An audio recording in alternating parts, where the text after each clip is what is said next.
Hallelujah. ਸਾਰੇ ਭੈਣ ਭਰਾਵਾਂ ਨੂੰ ਜਨਸੀ ਦੀ ਆਓ ਅਸੀਂ ਅੱਜ ਦੇ ਵਚਨ ਚੋਂ ਪੜ੍ਹਦੇ ਹਾਂ। ਕੂਚ ਅਧਿਆਏ 29 ਜਾਜਕਾਂ ਦੀ ਪਵਿੱਤਰਤਾ। ਉਹ ਗੱਲ ਜਿਹੜੀ ਤੂੰ ਉਹਨਾਂ ਦੇ ਪਵਿੱਤਰ ਕਰਨ ਲਈ ਕਰੇ ਕਿ ਉਹ ਜਾਜਕਾਈ ਦੀ ਮੇਰੀ ਉਪਾਸਨਾ ਕਰਨ, ਇਹ ਹੈ ਕਿ ਇੱਕ ਵਹਿੜਾ ਅਤੇ 2 ਛਤਰੇ ਬੱਝ ਤੋਂ ਬਿਨਾਂ ਲਵੀਂ ਅਤੇ ਪਤੀਰੀ ਰੋਟੀ ਅਤੇ ਤੇਲ ਵਿੱਚ ਗੁੱਝੇ ਹੋਏ ਪਤੀਰੇ ਪਰੌਂਠੇ ਅਤੇ ਤੇਲ ਨਾਲ ਚੋਪੜੇ ਹੋਏ ਪੂੜੇ ਕਣਕ ਦੇ ਮੈਦੇ ਤੋਂ ਬਣਾਈ ਅਤੇ ਤੂੰ ਉਹਨਾਂ ਨੂੰ ਇੱਕ ਛਾਂਬੇ ਵਿੱਚ ਪਾਵੀਂ ਅਤੇ ਉਹਨਾਂ ਨੂੰ ਛਾਂਬੇ ਵਿੱਚ ਵਹਿੜੇ ਅਤੇ 2 ਛਤਰਿਆਂ ਨਾਲ ਨੇੜੇ ਲਿਆਵੀਂ।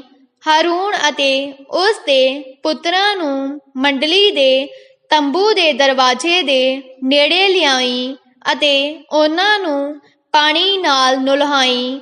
ਤੂੰ ਵਸਤਰ ਲੈ ਕੇ ਹਾਰੂਨ ਨੂੰ ਕੁੜਤਾ ਅਤੇ ਏਫੋਦ ਦਾ ਚੋਗਾ ਅਤੇ ਏਫੋਦ ਅਤੇ ਸੀਨਾ ਬੰਦ ਪਹਿਨਾਈ ਅਤੇ ਏਫੋਦ ਦੇ ਕਾਰੀਗਰੀ ਨਾਲ ਕੱਢੇ ਹੋਏ ਪਟਕੇ ਨਾਲ ਉਹਦਾ ਲੱਕ ਬੰਨੀ। ਤੂੰ ਉਸ ਦੇ ਸੀਸ ਉੱਤੇ ਅਮਾਮਾ ਰੱਖੀ ਅਤੇ ਪਵਿੱਤਰ ਤਾਜ ਅਮਾਮੇ ਉੱਤੇ ਰੱਖੀ। ਫੇਰ ਤੂੰ ਮਸਾ ਕਰਨ ਦਾ ਤੇਲ ਲੈ ਕੇ ਉਸ ਦੇ ਸੀਸ ਉੱਤੇ ਚੋਵੀਂ ਅਤੇ ਇੰਜ ਤੂੰ ਉਹਨੂੰ ਮਸਾ ਕਰੀਂ। ਫੇਰ ਉਸ ਦੇ ਪੁੱਤਰਾਂ ਨੂੰ ਨੇੜੇ ਲਿਆਈ ਅਤੇ ਉਹਨਾਂ ਉੱਤੇ ਕੁੜਤੇ ਪਹਿਨਾਈ। ਤੂੰ ਹਾਰੂਨ ਅਤੇ ਉਹਦੇ ਪੁੱਤਰਾਂ ਦੇ ਲੱਕ ਪੇਟੀਆਂ ਨਾਲ ਬੰਨੀ ਅਤੇ ਉਹਨਾਂ ਉੱਤੇ ਸਾਫੇ ਬੰਨੀ ਅਤੇ ਜਾਜਕਪੁਣਾ ਉਹਨਾਂ ਲਈ ਸਦਾ ਦੀ ਵਿਧੀ ਅਨੁਸਾਰ ਹੋਵੇਗਾ। ਅਤੇ ਇੰਜ ਤੂੰ ਹਾਰੂਨ ਅਤੇ ਉਸ ਦੇ ਪੁੱਤਰਾਂ ਨੂੰ ਥਾਪੀਂ। ਮੰਡਲੀ ਦੇ ਤੰਬੂ ਦੇ ਅੱਗੇ ਤੂੰ ਵਹਿੜੇ ਨੂੰ ਨੇੜੇ ਲਿਆਵੀਂ ਅਤੇ ਹਾਰੂਨ ਅਤੇ ਉਸ ਦੇ ਪੁੱਤਰ ਆਪਣੇ ਹੱਥ ਵਹਿੜੇ ਦੇ ਸਿਰ ਉੱਤੇ ਰੱਖਣ। ਫੇਰ ਤੂੰ ਉਸ ਵਹਿੜੇ ਨੂੰ ਮੰਡਲੀ ਦੇ ਤੰਬੂ ਦੇ ਦਰਵਾਜ਼ੇ ਕੋਲ ਯਹੋਵਾ ਦੇ ਅੱਗੇ ਕੱਟ ਸੁੱਟੀਂ। ਤੂੰ ਵਹਿੜੇ ਦਾ ਲਹੂ ਲੈ ਕੇ ਜਗਵੇਦੀ ਦੇ ਸਿੰਗਾਂ ਉੱਤੇ ਆਪਣੀ ਉਂਗਲ ਨਾਲ ਲਾਈਂ ਅਤੇ ਬਾਕੀ ਦਾ ਲਹੂ ਜਗਵੇਦੀ ਦੀ ਨਿਊ ਉੱਤੇ ਡੋਹਲ ਦੇਈਂ। ਤੂੰ ਸਾਰੀ ਚਰਬੀ ਜਿਹੜੀ ਆਂਦਰਾਂ ਨੂੰ ਢੱਕਦੀ ਹੈ ਅਤੇ ਕਲੇਜੀ ਦੀ ਉਤਲੀ ਛਿੱਲੀ ਅਤੇ 2 ਗੁਰਦਿਆਂ ਨੂੰ ਅਤੇ ਚਰਬੀ ਨੂੰ ਜਿਹੜੀ ਉਹਨਾਂ ਦੇ ਉੱਤੇ ਹੈ ਲੈ ਕੇ ਜਗਵੇਦੀ ਉੱਤੇ ਸਾੜ ਸੁੱਟੀਂ।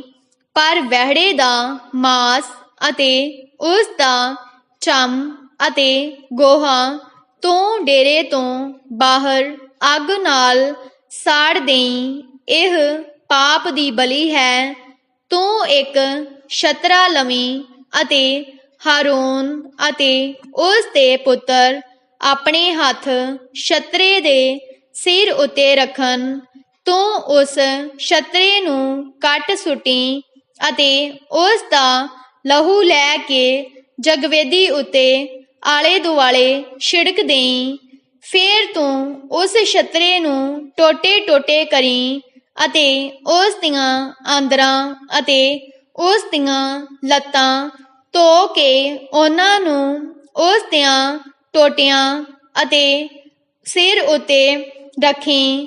ਸੋ ਤੂੰ ਸਾਰੇ ਛਤਰੇ ਨੂੰ ਜਗਵੇਦੀ ਉੱਤੇ ਸਾੜ ਸੁੱਟੀਂ। ਉਹ ਯਹੋਵਾ ਲਈ ਹੋਮ ਦੀ ਬਲੀ ਹੈ।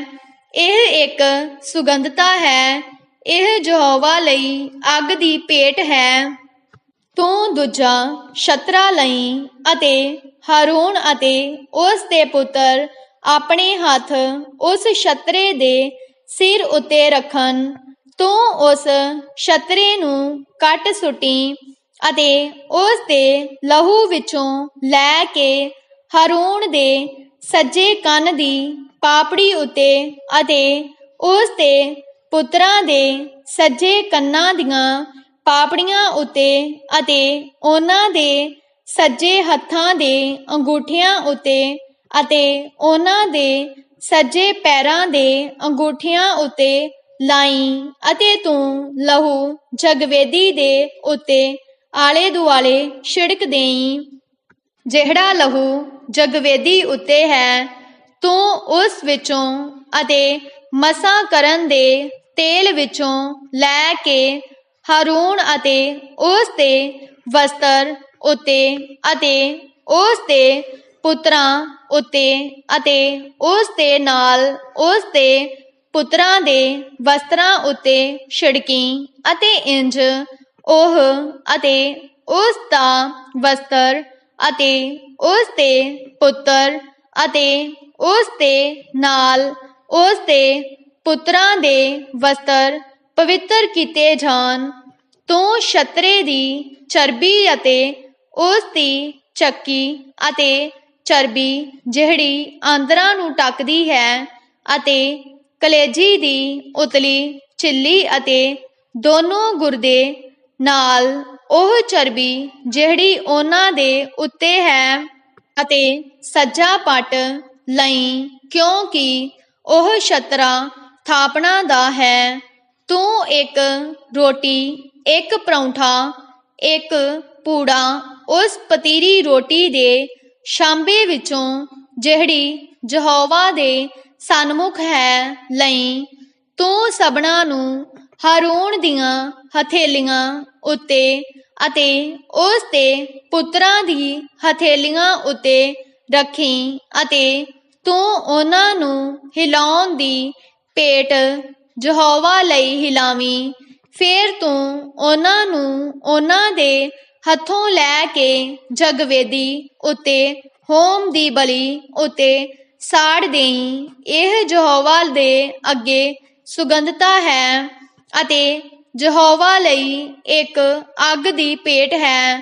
ਤੂੰ ਹਾਰੂਨ ਦੇ ਥਾਪਣਾ ਦੇ ਛਤਰੇ ਦਾ ਸੀਨਾ ਲੈ ਕੇ ਯਹੋਵਾ ਦੇ ਸਨਮੁਖ ਹਿਲਾਉਣ ਦੀ ਭੇਟ ਲਈ ਹਿਲਾਵੀਂ ਅਤੇ ਉਹ ਤੇਰੀ ਵੰਡ ਹੋਵੇਗਾ।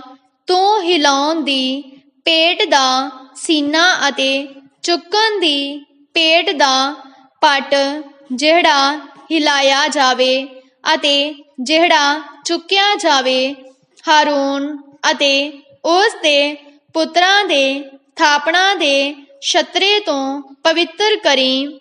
ਸੋ ਉਹ ਹਾਰੂਨ ਅਤੇ ਉਸ ਦੇ ਪੁੱਤਰਾਂ ਲਈ ਸਦਾ ਦਾ ਹੱਕ ਇਸਰਾਏਲੀਆਂ ਵੱਲੋਂ ਹੋਵੇ, ਕਿਉਂ ਜੋ ਉਹ ਚੁੱਕਣ ਦੀ ਭੇਟ ਹੈ ਅਤੇ ਚੁੱਕਣ ਦੀ ਭੇਟ ਇਸਰਾਏਲੀਆਂ ਵੱਲੋਂ ਉਹਨਾਂ ਦੀਆਂ ਸੁੱਖ ਸਾਂਦ ਦੀਆਂ ਭੇਟਾਂ ਤੋਂ ਹੋਵੇਗੀ, ਸਗੋਂ ਯਹੋਵਾ ਲਈ ਉਹਨਾਂ ਦੀ ਚੁੱਕਣ ਦੀ ਭੇਟ ਰਹੇਗੀ। ਪਵਿੱਤਰ ਵਸਤਰ ਹਾਰੂਨ ਦੇ ਹਨ, ਉਸ ਦੇ ਮਗਰੋਂ ਉਸ ਦੇ ਪੁੱਤਰਾਂ ਦੇ ਹੋਣਗੇ। ਉਹਨਾਂ ਦੇ ਵਿੱਚ ਉਹ ਮਸਾ ਕੀਤੇ ਜਾਣ ਅਤੇ ਥਾਪੇ ਜਾਣ।